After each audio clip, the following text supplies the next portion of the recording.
why James Harden is the most dangerous player in the NBA. James Harden has been simply unstoppable throughout his NBA career. Harden started his career without his signature beard, but maybe that beard knows something we don't. Harden has put up countless 50-point, 10-assist games in his career, and there aren't many NBA legends that could say the same. The Rockets watched the Lakers and Clippers build star-studded teams, and helped Harden by adding Russell Westbrook to the team. Critics joke that Harden and Westbrook wouldn't get along, as both players play better with the ball in their hands. After all, that might be true, but with 40 wins under Houston's belt, they'll be a playoff team seeking a championship with the smallest lineup you'll ever see. James Harden is dangerous. Defenders don't want to guard him. Keep watching to learn why James Harden is the most dangerous player in the NBA. A simple change. James Harden was already becoming one of the best players in the NBA, but when he's first introduced to Mike D'Antoni's system, things changed. Harden became the primary ball handler and point guard of the Houston Rockets. This was what Harden needed to develop into an NBA stud. Harden spent 7 years in the NBA before getting the chance to grow under Mike D'Antoni. In 2016, Houston started the season leading the NBA with a 58.6 true shooting percentage and a 55.4 effective field goal percentage, averaging 1.13 points per possession. Harden averaged just over 33 points per game in 2016, along with over 14 assists in the first 4 games in November. In 2016, it looked like Russell Westbrook or James Harden would win the MVP award. Westbrook ran away with it in the second half of the NBA season, but James Harden responded with his own MVP award in 2018. Now the back-to-back MVPs are on the same team. That's dangerous. Taking it back a little bit, James's rebirth is all scheme. Harden didn't add any wrinkles to his game or develop a mysterious skill. Before D'Antoni came into the picture, he wasn't being utilized properly offensively. Before D'Antoni, Harden was an off-ball shooting guard. Yes, Harden was a freak of ball handler. He would bring the ball up the court where he would either work out of isolation or give the ball to another guard, so that he could get to the elbow, where he preferred to start his play. The Rockets' offense was centered around Harden, but it didn't rotate around him. According to Fox Sports, there was no pace, no verve to the Rockets' offense. Just Harden and his defender. Now, the Rockets are running a 4-out system that is basically a modern motion offense. Remember D'Antoni's 7 seconds or less Suns offense? It was all pace and space with the Suns. Phoenix had some of the best teams in that era. The first thing D'Antoni removed from the Rockets' look last year was the secondary ball handler. Harden had the ball in his hands for 6 minutes a game in 2015. That was the highest number of any non-point guard in the league. His touches lasted 4.43 seconds and typically had fewer than 4 dribbles. The rest of the team wouldn't move when Harden had the ball, because the Rockets are playing 1-on-1 or 2-on-2 with a high pick and roll with Harden. By taking away the secondary ball handler, D'Antoni is not going to go through motions to set up a play for Harden, when Harden can just go to the elbow and not have to waste time and steps to get there. When the ball is in Harden's hands, the momentum of the Rockets' offense is much greater and dangerous. Now they're able to set up some wide open looks for Houston shooters and big men. Adding all this movement doesn't just magically help the Rockets' offense dominate. If that were the case, every team would be doing it. However, it works because of spacing. Not many teams in the NBA provide the spacing the same way Harden can. Many offenses, like the Warriors, were run on different concepts. For example, Steph Curry would force defenses to defend him around the perimeter. The more a defender steps up, the more space Curry has created for himself and his teammates. Players like Curry or Lillard can drive and kick or finish at the rim. These guards are nearly 70% with their layups. Teams have to pick their poison. When Harden started doing the same, he started to reach that level of stardom. If you get too close, he'll drive. If you don't have a good contest, he'll bang a 3. If you double team, he'll run some pick and roll action with his teammate. He stopped his static isolation sets and became dangerous.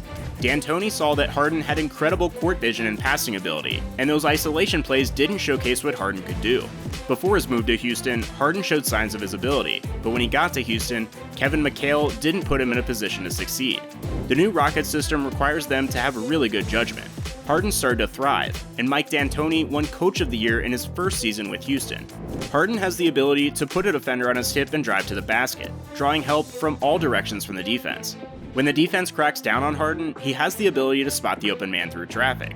Before the new system, Harden would drive, and 4 teammates would stand around and wait for him to make the basket or go to the line. That's not fun basketball if you ask me, and that certainly wouldn't help the Rockets get anywhere in the playoffs.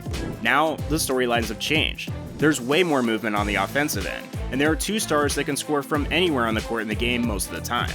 Westbrook is one of the best facilitators in the game, while Harden has some of the best court vision you'll ever see in the league. A simple system change and the addition of Westbrook might propel Houston to a championship soon. The double team. Harden is publicly criticized for his defense, but on offense, he's on a whole other level. During this year's 2019-2020 season, Harden has become one of the hardest players to guard in the NBA. Teams are literally starting to run out of ways to stop Harden. They run two defenders at him when he starts to isolate, and still can't stop him. In late November, the most highly regarded defender in the NBA, Kawhi Leonard, faced off against Houston in a regular season game earlier this year. Clippers head coach Doc Rivers repeatedly wanted Paul George to run at Harden and squeeze a pass. The Clippers won the game and did this on almost every possession in the game's final 2 minutes. When the Clippers played Harden straight up, he drove and drew a foul. Harden talked about the coverage after the game. The whole season they're running double teams at me. I've never seen that in the NBA game where you've got really good defenders and someone else running at the top of the key. Y'all let me know the last time you've seen that. To be honest, Harden's right. We've never seen this before. Steph Curry might have been the only player that could argue that teams do the same to him.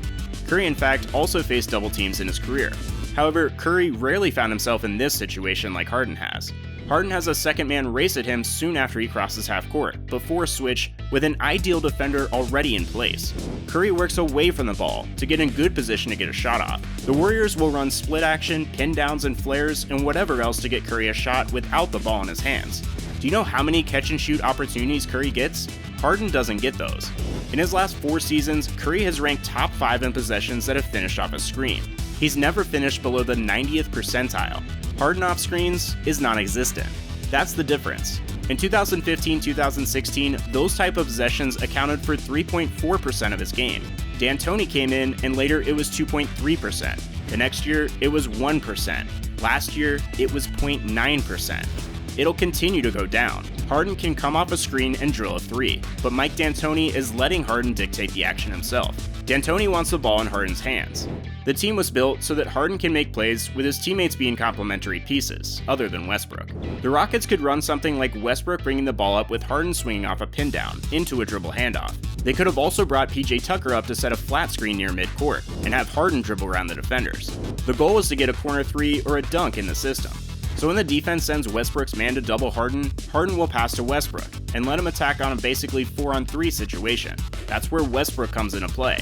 Harden needed someone of Westbrook's caliber to make plays when the double team reached him. Harden scored 1.11 points per possession in isolation last season and is at 1.08 right now. That's extremely efficient. But now Harden is able to find others that are open for threes and inside the paint. That's why he's so effective. One of the best offensive players ever. Harden might not be the best player of all time when it's said and done, but he could be the best offensive player in our generation. Okay, to be fair, Harden's defense has improved somewhat in recent years, but he's never going to be a defensive guy. For the Rockets, he's probably one of the very best offensive players in NBA history. Within the last year, Harden has reminded everyone on just how skilled he is.